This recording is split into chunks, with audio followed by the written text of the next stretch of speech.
RDT సంక్షోభంలో ఉంది. ఆ సంస్థ మూతబడుతూ ఉంది. ఆ విషయం పైన కార్యాచరణ ప్రకటించడానికి మీ ముందు హాజరై ఉన్నాం. మా జిల్లా అధ్యక్షుడును మేము ఏప్రిల్ 21, 2025 కేంద్ర ప్రభుత్వం మినిస్ట్రీ ఆఫ్ హోమ్ అఫైర్స్ నుంచి, గవర్నమెంట్ ఆఫ్ ఇండియా నుంచి ఆర్డిటి సంస్థకు దాన్ని మూతవేసే దిశలో ఒక డాక్యుమెంట్, ఒక ఉత్తరం కూడా వచ్చి ఉంది. ఆ రోజు నుంచి అంతకుముందు ఒక 15 రోజుల నుంచో అకౌంట్స్ ఫ్రీజ్ కూడా అయ్యాయి. అంటే నేను ఈ మాట ఈ సంవత్సరము ఈ డేట్ ఎందుకు చెప్తున్నానండి, ఎందుకు చెప్తున్నానంటే కూటమి ప్రభుత్వం చెప్తున్న అబద్ధాలు, మా టైంలోనే ఆర్డిటికి ఇబ్బంది వచ్చింది అని చెప్తున్న ఏదైతే ఉందో అది అబద్ధం. మా దగ్గర డాక్యుమెంట్ ఎవిడెన్స్ కూడా ఉంది.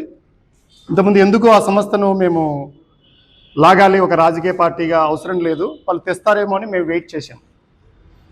ఆ డాక్యుమెంట్ కూడా మళ్ళీ మీకు ఇస్తాం. మా దగ్గర మేము చాలాసార్లు నెంబర్ ఆఫ్ టైమ్స్ చదువుకున్నాము, ఇస్తాము. ఎందుకంటే ఎప్పుడు కూడా జగనన్న ప్రభుత్వంలో ఏ రోజు కూడా ఆర్డిటికి ఇబ్బంది రాలేదు, ఏ రోజు కూడా అకౌంట్స్ ఫ్రీజ్ చేయలేదు, ఏ రోజు కూడా ఆస్తులు అమ్మే అవకాశం కూడా లేదు. ఇప్పుడు ఆస్తులు కూడా అమ్ముతున్నట్టుగా ఈనాడు పేపర్లోనే అడ్వర్టైజ్మెంట్ కూడా చూస్తున్నాం, మీ దృష్టికి కూడా వచ్చి ఉంటుంది.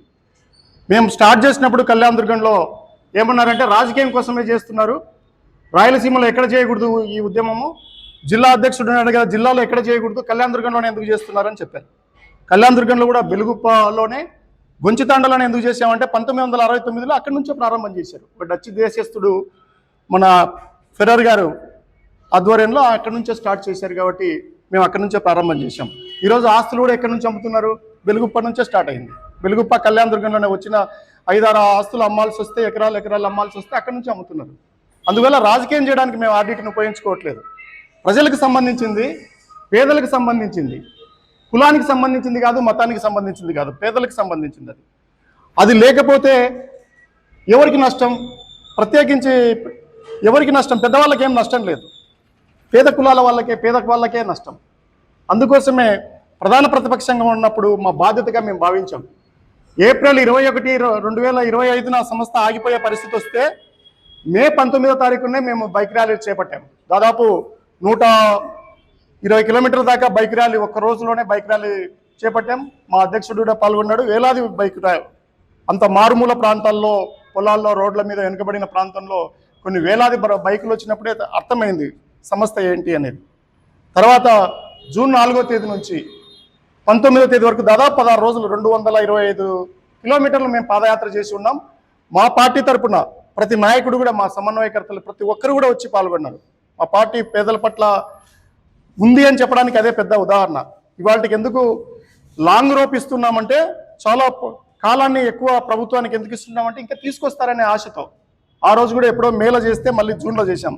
జూన్లో చేసిన తర్వాత మళ్ళీ చాలా కాలం వెయిట్ చేశాం. అందరి ఆధ్వర్యంలో అన్ని రాజకీయ పార్టీలు, ప్రజా సంఘాలు ఎంత పెద్ద ఎత్తున ఉద్యమం వచ్చిందో మీరు చూశారు. దాని మీద నీళ్లు చల్లారో కూడా మీరు చూశారు. ఎంతమంది, ఎన్నిసార్లు, ఏమైంది మీకు కూటమి ప్రభుత్వానికి? మీరు దాదాపు ట్రిపుల్ ఇంజన్ సర్కారు, దేశంలో ఎక్కడ లేరు ఇట్లా మూడు ప్రభుత్వ పార్టీలు కలిసి ప్రభుత్వానికి ఏర్పాటు చేసింది.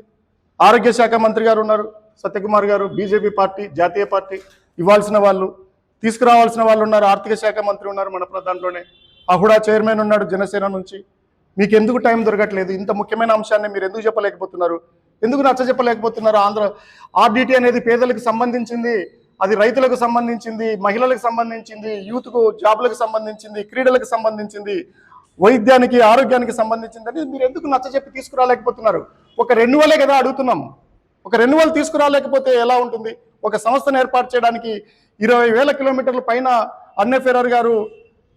పెద్ద ఫెరర్ గారు వచ్చి చేశారు. ఇక్కడ ఇన్ని సంవత్సరాలు చేశారంటే వాళ్ళ మీద ఏం ఆరోపణలు ఉన్నాయి?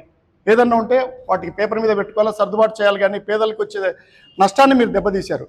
ఇంకో గట్టిగా నేను ఆరోపిస్తున్న మాట ఏంటంటే ఆర్డిటి సంస్థ యొక్క క్రెడిబిలిటీని మీరు దెబ్బతీశారు. రేపు వేరే దేశాల నుంచి ఎవరైనా నిధులు ఇవ్వాలంటే వాళ్ళకు అపనమ్మకం ఏర్పడుతుంది.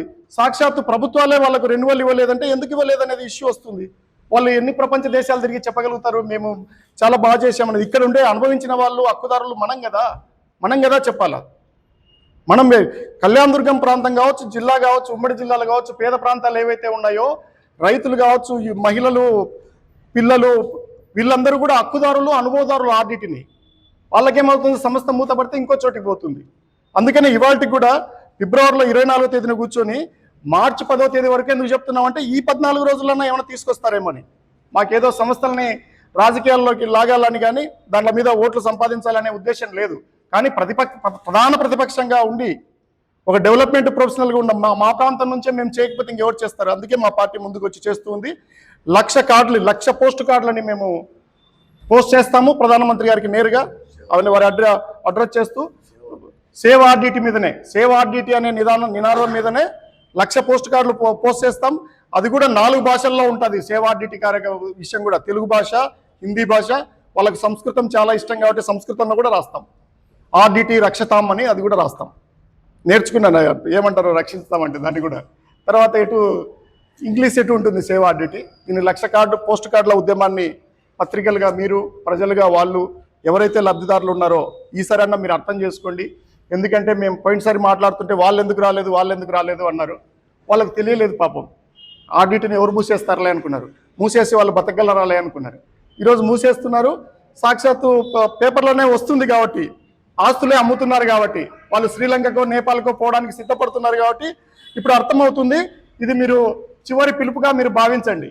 ఈసారి కూడా ఈ ఉద్యమాన్ని ఇంకా నీరు గారిస్తే మళ్ళీ మనల్ని ఎవరిని రక్షించలేం. ఒకసారి చల్లాబడిపోయిన తర్వాత ఎవరు తీసుకురాలేరు. నాకైతే ఆ శక్తి లేదు. మాకు ఇక్కడ కూర్చున్న వాళ్ళకి ఎవరికి కూడా ఆర్డిటిని లాంటి సంస్థను పెట్టి పేదలకు సాయం చేసేంత శక్తి మాకైతే లేదు. ఆ వయసు కూడా దాటిపోయినాం. ఇప్పుడు వేరే ఎక్కడో దేశాల నుంచి వచ్చిన వాళ్ళు పెట్టిన తర్వాత దీన్ని ఇంత పోషించి పెంచిన తర్వాత మనం అందరం చూసిన తర్వాత దాన్ని రక్షించుకోవడానికి ఒక క్రాప్ రెన్యువల్ లాంటిదే ఆర్డిటి రెన్యువల్ అనేది. అంతకంటే పెద్దది కాదు. అంతేకాకుండా FCRAకి సంబంధించినది కూడా ఏదైతే ఉందో మద్రాసులో ఎల్ఎన్ శర్మ మెమోరియల్ ట్రస్ట్ వాళ్ళు ఆల్రెడీ వాళ్ళు కోర్టుకు పోయినారు, తీసుకొచ్చినారు. హైకోర్టుకు పోతే మద్రాసు హైకోర్టు ఇచ్చింది 100% వైద్యానికి విద్యకు సంబంధించిన విదేశీ నిధుల్లో ఇబ్బంది ఏముందని. 100% నీ విదేశీ నిధులు కావాలా, పెట్టుబడులకు కావాలని చిప్ప తీసుకుపోయి అడుక్కుంటున్నాం కదా వేరే దేశాలకు వెళ్ళి. రండి పెట్టుబడులు పెట్టండి. పేదలకు ఇచ్చేటప్పుడు ఏమైనా అడ్డుకోవడానికి మీకేం అవసరం ఉంది? పేదలకు ఇస్తుంటే చూసి తట్టుకోలేకపోతున్నారు మీరు. మీకు వచ్చిన నష్టం ఏంటి? వాళ్ళు చేసిన నష్టం ఏంటో, ఆ నష్టం ఏంటో చెప్తే మిగతా వాళ్ళకి కూడా అర్థమవుతుంది కదా. అందువల్ల ఇది చాలా భావోద్వేగమైన సమస్య. మీరు ప్రభుత్వం ఇప్పటికైనా అర్థం చేసుకోవాలా. పోయి ఫోటోలు దిగి రావడం కాదు. పాదయాత్ర చేసినప్పుడు కూడా వెకిలి మాటలు కూడా మాట్లాడడం మానుకోండి. నేను పాదయాత్ర చేస్తుంటే పాదయాత్ర చేస్తావా, మోకాళ్ళ యాత్ర చేస్తావా, ఢిల్లీకి మోకాళ్ళ యాత్ర చేయి, లేదు నరకయాత్ర చేయి. ఇది కాదు. కడుపు మండిన ప్రజల కోసం చేస్తూ ఉన్నప్పుడు మీరు ఉండాలా. ఇంతకంటే ఇంకా మీకేమిస్తారు? 14 ఎమ్మెల్యేలు ఉంటే 14 మీకే ఇచ్చారు. 2 ఎంపీలు ఉంటే 2 ఎంపీలు ఇచ్చారు. 3 మంత్రులు ఉన్నారు. అహుడా చైర్మన్ ఉన్నారు. 3 ప్రభుత్వాలు, 3 పార్టీలు కలిసి ప్రభుత్వం ఏర్పాటు చేసినాయి. ఓ చిన్న టైం దొరకట్లేదా మీరు వెళ్ళి మోడీ గారితో మాట్లాడి? అందువల్ల ఈ ఉద్యమం పెద్దగా కాకముందే 10వ తేదీ వరకు టైం ఇస్తున్నాం. కుందుర్పి ఫాదరు ఫెర్రర్ గారు ఎవరైతే ఉన్నారో ఆడ టెంపుల్ కూడా ఉంది కాబట్టి కుందుర్పి 10వ తేదీన 11 గంటలకి పోస్ట్ కార్డుల ఉద్యమం ప్రారంభిస్తాం. జిల్లా నుంచి కూడా ఫ్రెష్ రావాలా, ప్రజలందరూ రావాలా, మా నాయకులందరూ కూడా జిల్లా వ్యాప్తంగా వచ్చి పాల్గొంటారు. పోస్ట్ కార్డుల ఉద్యమాన్ని దిగ్విజయంగా చేయండి. డైరెక్ట్గా ప్రైమ్ మినిస్టర్ గారికి అడ్రస్ చేస్తున్నాం. ఈ లోపు వచ్చిందంటే థ్యాంక్స్ చెప్తాం, ప్రభుత్వానికి కృతజ్ఞతలు తెలియజేస్తాం. వాళ్ళు తీసుకురావాలని మనసారా కోరుకుంటున్నాం. Thank you very much. ఇప్పటికే ఆల్రెడీ సిబిఆర్ సెంటర్స్ అంటే డిజేబుల్ సెంటర్స్ కూడా 1 తారీఖు నుంచి కూడా వాళ్ళు ఖాళీ చేయమని చెప్పారు. బయట చర్చ జరుగుతుంది. తర్వాత కొన్ని FCRAకి సంబంధించినటువంటి ఆస్తులను కూడా 1 తారీఖు నుంచి కూడా క్లోజ్ చేయమని చెప్పారు. సో ఇది ఆల్రెడీ స్టాఫ్ సంబంధించి బయట చర్చ జరుగుతుంది. సో ఇంత టైం ఇచ్చారు కదా మీరు, 14 రోజులు టైం ఇచ్చారు.